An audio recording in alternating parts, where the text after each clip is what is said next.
Good evening, ladies and gentlemen, lovers and seekers, those who are lost and those who are found. Tonight, I will be reading from the compilation titled Outlaw Creative, The Geometry of Life. We will be hearing from the chapter titled Death, Losing Our Loves. That being said, let's get started, shall we? Death, losing our loves. We do not lose people the way we lose keys. That is the first lie grief has to undo. Keys disappear into couches and pockets. They are misplaced, found again, recovered. The word lose works there because the object is separable from the self. It can be absent without altering the architecture of the person who misplaced it. But when someone dies, when a mother, a friend, a cat who knew the shape of the house, a dog who understood the grammar of your footsteps leaves the world, nothing has been misplaced. Something has been removed, and removal changes the load-bearing structure. That is what death does. It subtracts a presence that had been doing quiet work, and only after the work stops do we notice how much was being held. 1. Death is not an event, it is a reorganization. We speak of death as if it happens at a moment, a phone call, a hospital room, a timestamp. But that is only when the news arrives. The real work of death is not punctual, it is architectural. A mother dies, and suddenly the past rearranges itself. Stories that once lived safely and later become urgent.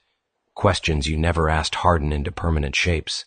The future thins out because one of the witnesses to your becoming is gone. A cat dies and the house changes temperature. The silence learns new paths. You realize how many decisions were being made in consultation with a small, watching creature, when to sit, when to stay, when to be still. A dog remains, and grief gains a body. Dogs do not philosophize loss, but they register absence with devastating accuracy. They wait, they check, they look at you differently, not accusingly, but as if you might be the last remaining map. Death reorganizes the living. That is why it exhausts us. 2. Loving makes you vulnerable to time. We like to imagine love as something timeless, eternal, immune. It is not. Love is an agreement with time that says, I will attach anyway. Every bond is a wager against entropy. Every affection is a decision to invest in something that will not remain intact. Even if no one dies young, even if everything unfolds in order, love guarantees loss because it guarantees change. This is not tragic. It is structural. If you love nothing, you lose nothing. But you also become nothing. Thin, unmarked, unburdened, and uninhabited. The cost of love is grief. The reward of love is having been changed, and the change does not revert when the loved one dies. 3. We do not grieve who they were. We grieve who we were with them. This is one of the harder truths, and one of the gentler ones. When Jennifer loses her mother, she does not only lose a person, she loses a version of herself that existed only in that relationship, the daughter self, the one who could still be seen through a particular lens, forgiven in a particular register, recognized without explanation.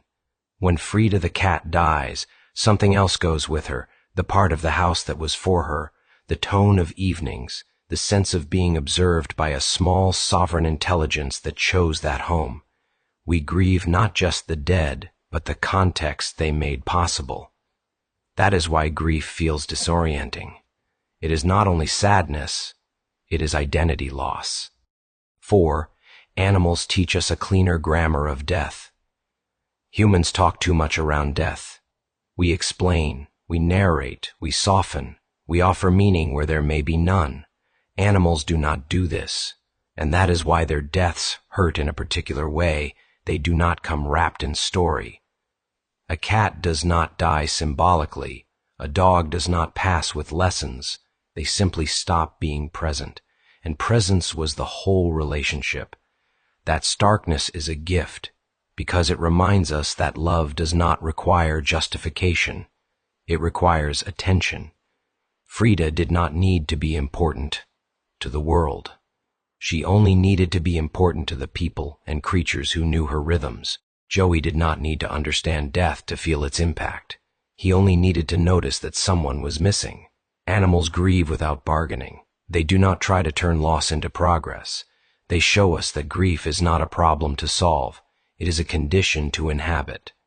5. Anticipatory grief is still grief. There is a quieter sorrow that walks alongside all of this. The grief that has not yet been triggered by death, but by fragility. A father falls. A body weakens. The word tia enters the vocabulary. The future becomes conditional. This kind of grief is strange because nothing has been lost yet. And yet something has already begun to recede. Certainty, continuity, the illusion of time as a long, flat road.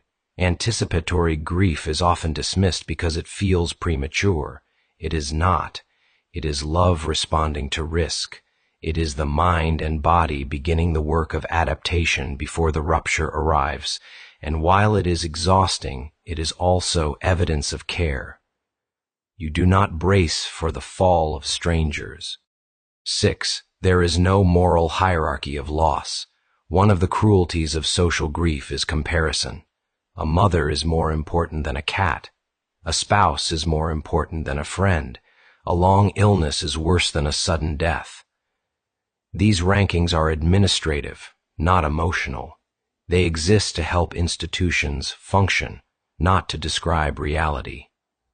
Grief does not obey hierarchy, it obeys attachment. A cat who watched you through long nights may carry more psychic weight than a relative who never learned your interior weather. A friend from decades ago may leave a deeper absence than someone more recently present. This does not make anyone wrong. It makes love specific. 7. Grief is the proof that something worked. There is a temptation to treat grief as evidence of failure. If only I had loved better. If only I had said more. If only I had known. This is backwards. Grief is not the sign that love failed. It is the sign that love took root. You are not broken because you hurt. You hurt because something mattered. The pain does not mean you did it wrong. The pain means you did it fully. 8. Nothing replaces the dead. Some things continue them. One of the quieter violences done to the grieving is the insistence on replacement. You'll get another cat.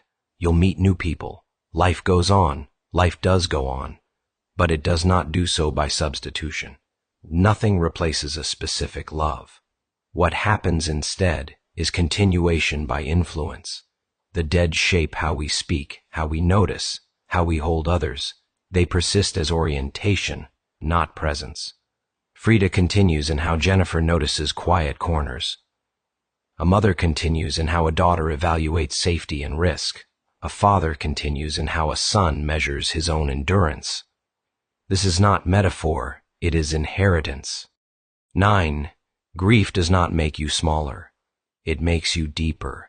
There is a fear that grief will hollow us out, make us less capable, less joyful, less alive. In truth, grief deepens capacity, not immediately, not gently, but eventually. Those who have lost learn to see edges more clearly. They recognize what matters faster. They become less impressed by cleverness and more attuned to seriousness without heaviness. They learn patience, not as delay, but as presence under pressure. They carry the dead not as weight, but as gravity. 10. Love is not proven by survival. We often speak of being strong in grief, as if endurance were the metric. But love is not proven by how well you survive loss. It is proven by how honestly you miss, by how unwilling you are to flatten what was real into something manageable, by how you refuse to pretend that absence is neutral. Missing is not weakness. Missing is fidelity. 11. We do not outgrow our dead. We walk with them differently. Time does not erase grief. It teaches us how to carry it without hemorrhaging. The ache changes shape.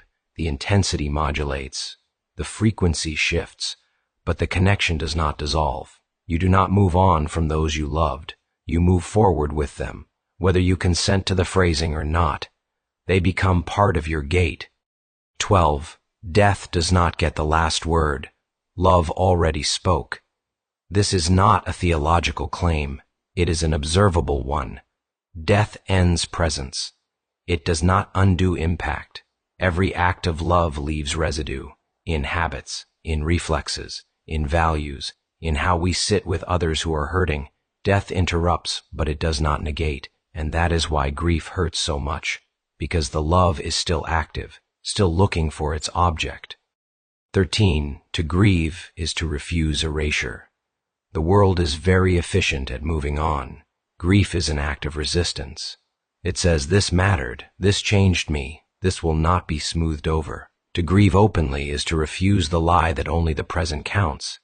It is to honor the dead not by mythologizing them, but by remembering accurately, with their textures, their limitations, their quirks, their ordinary holiness.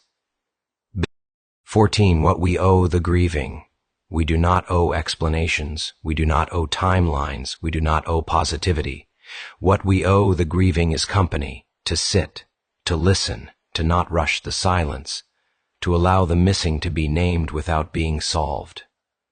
This is harder than advice. It requires patience. And patience is rare, but it is how love survives loss. 15.